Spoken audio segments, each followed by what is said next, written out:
Now then, where the hell are we? I've lost track of how long I've been speaking because I didn't start my stopwatch. But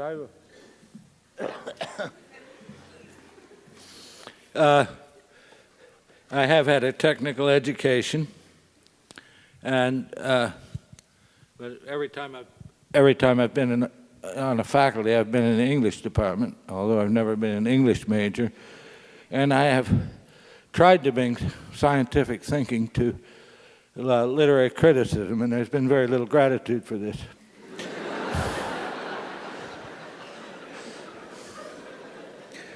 All right.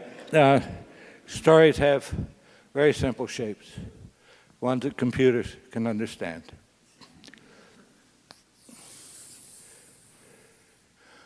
This is a GI axis: good fortune, ill fortune, death, terrible disease, poverty, boisterous good health, happiness up here. This is the BE axis: beginning, entropy.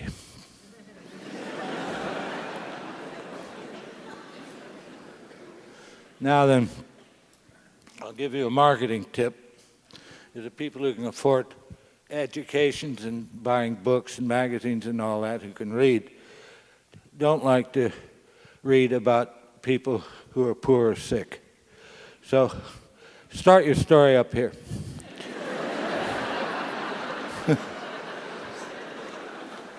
Now, the simplest story, and if you stay home and watch this on television, it'll be told again and again and again. Nobody ever gets tired of this story. I call it Man in a Hole, but it needn't be about a man in a hole. Somebody gets into trouble, gets out of it again.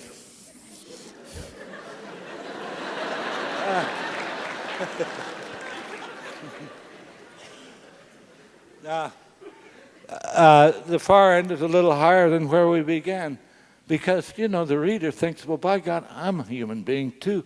I must have that much in reserve if I get into trouble or whatever. Now, another story that's very popular, and none of these are copyrighted, is I call it Boy Meets Girl, but it needn't be about a boy or a girl. It's somebody on a day like any other day comes across something perfectly wonderful.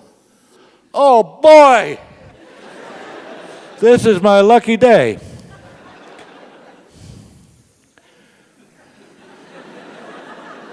Shit.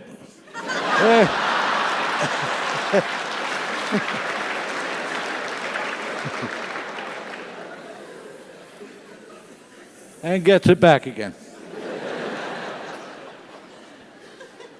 Now, as has been said, I have a master's degree in anthropology from the University of Chicago. So does Saul Bellow. I don't know what you want to make of that. Anyway, it was a big mistake. I can't stand primitive people. They're so stupid. But anyway,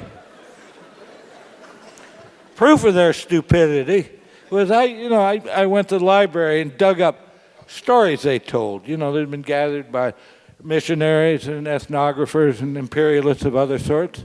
And boy, their stories stunk. They were just dead level, like the BE axis there. You know, we came to a river, we came to a mountain, little beaver died, and you can't tell what the good news is and what the bad news is. You look at the wonderful rise and fall of our stories, and you know, they deserve to lose. Another story is very popular, and it breaks my rule. Starts down here. It's a young girl, teenage, I guess, maybe 17, 18. Why is she so low? Well, her mother's died. It's reading enough, right? And her father has remarried almost immediately to a terrible old battle axe with 2 mean daughters. And there's a party at the palace that night. You've heard it. All right, so she has to help her new mother and her new sisters, get dressed for this party. And she doesn't get to go. He said, no, she's not good enough to go, but they are. So did she get even sadder? No. She's a stout-hearted little girl. Its maximum grief is death of her mother. So everybody leaves for the party, and the fairy godmother shows up and gives her pantyhose, mascara, perfume, everything, means of transportation, carriage with horses and everything. Everything you need to go to a party and have a good time. So she goes, and the prince falls in love with her.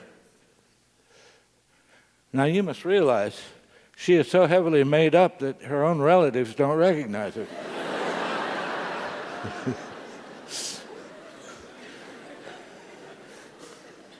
Okay, so the clock strikes 12, as promised, and so she loses all the stuff. It's all taken away, and the fairy godmother said that was going to happen. There's a very steep drop here. It doesn't take long for a clock to strike 12. Does she drop down to the same level? No. For the rest of her life, she'll remember the time she was the belle of the ball. So she poops along at this considerably improved level until the shoe fits and she becomes off-scale happy. Now, there's a Franz Kafka story. Very pessimistic. Starts down here. There's this rather unattractive, not particularly nice-looking, not very personable young man who has a really lousy job and disagreeable relatives. And so it's time for him to go to work again. And he has turned into a cockroach.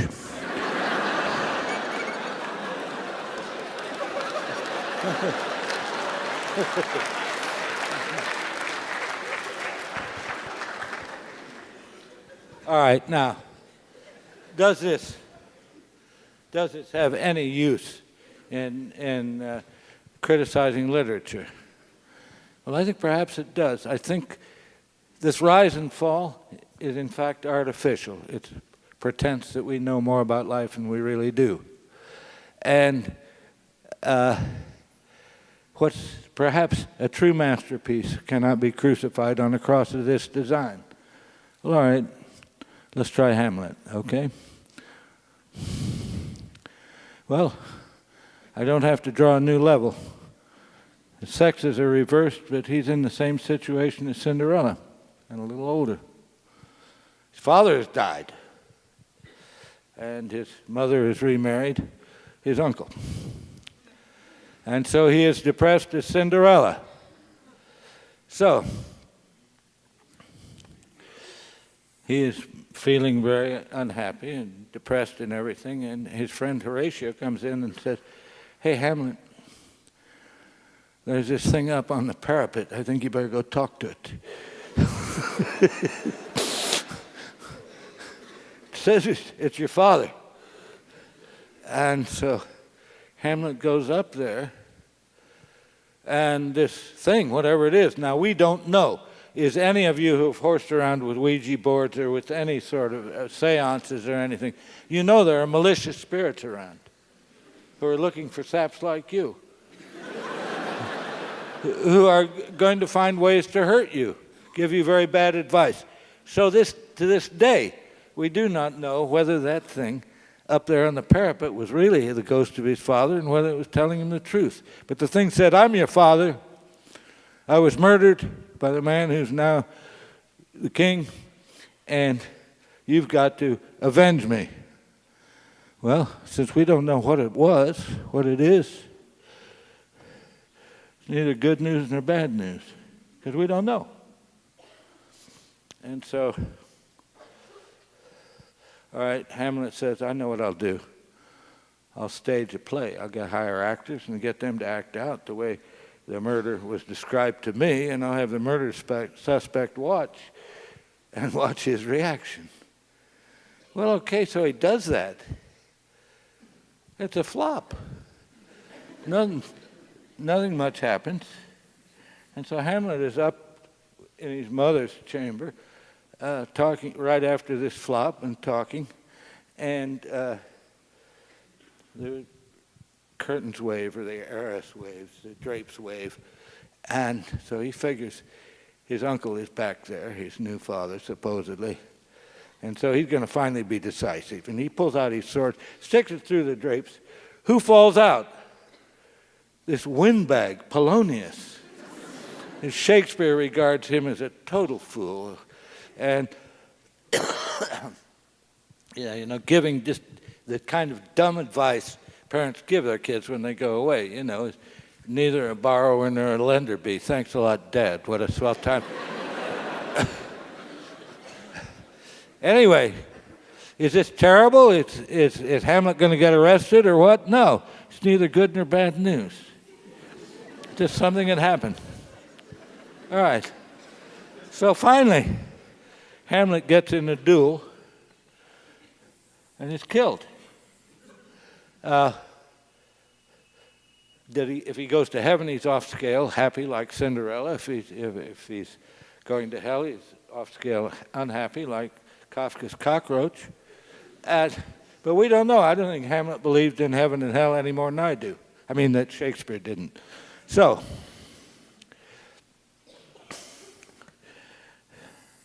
I would just prove to you that Shakespeare was as poor a storyteller as any Arapaho. But I haven't. I have, in fact, told you why this is respected as a masterpiece. We are so seldom told the truth. And in Hamlet, Shakespeare tells us. We don't know enough about life to know what the good news is and the bad news is, and we respond to that. Thank you, Bill. Now, if you think, all we do is we pretend to know what the good news is and what the bad news is, and you think about our training in this matter, all we do is echo the feelings of people around us. But imagine a little kid, 3 years old, maybe 4, and the parents are so excited.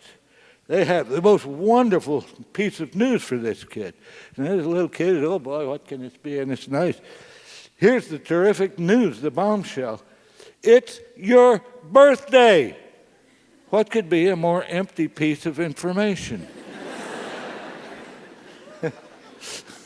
And so the kid goes, wah, wah, wah, wah.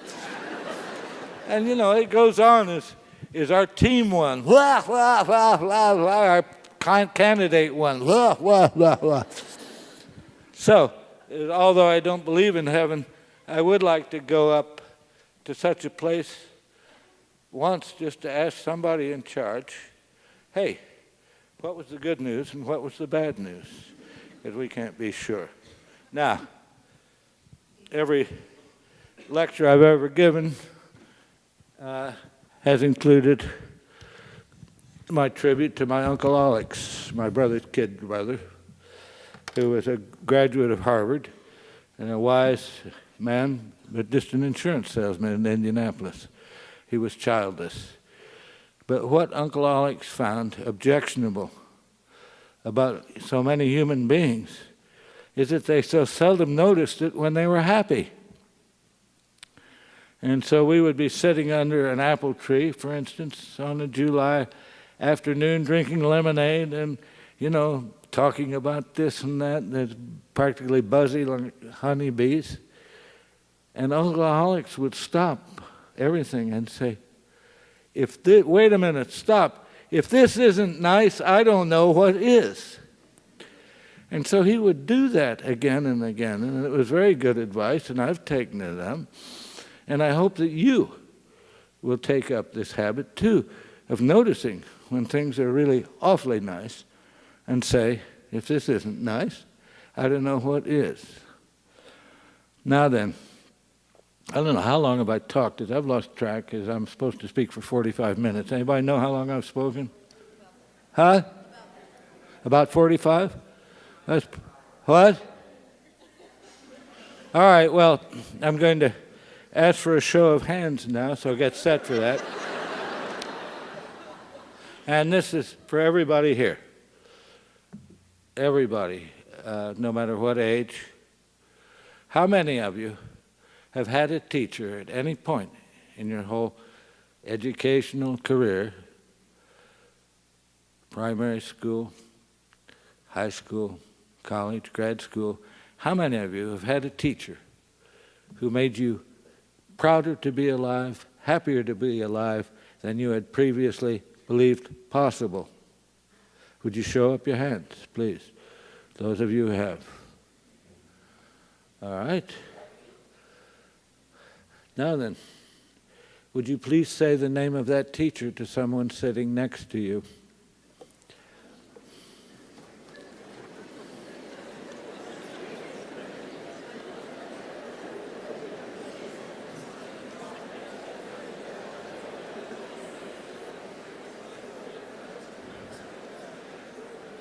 All done?